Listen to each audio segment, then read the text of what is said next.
Sesosok mayat lanang ditemukan juru karung di area persawahan kawasan Sanga Desa Mubah, sehingga ngeheboh ke warga sekitar. Mayat tersebut diduga jadi korban pembunuhan. Polisi lakukan penyelidikan untuk mengungkapnya. Gimana? Gimana?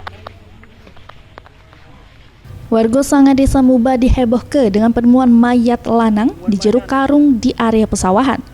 Mayat tersebut diketahui bernama Riki Marsiana, 39 tahun, warga desa Ngulak yang hilang tak ada kabar 4 hari sesudah ditemukan tewas. Jenazah korban kemudian digawa ke Rumah Sakit Bayangkara Muhammad Hasan Palembang untuk dilakukan otopsi oleh dokter forensik guna mengungkap penyebab kematian korban.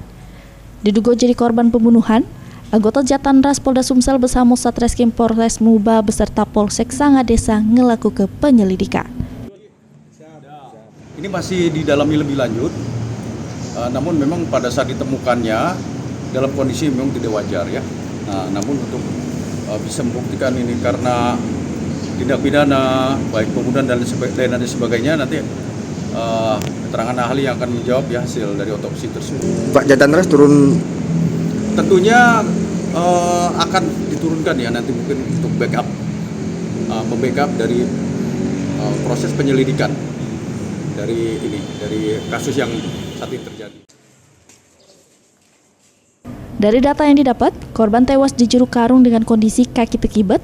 Namun, untuk mengetahui penyebab kematian korban masih menunggu hasil otopsi oleh dokter forensik. Mulyadi, PAL TV.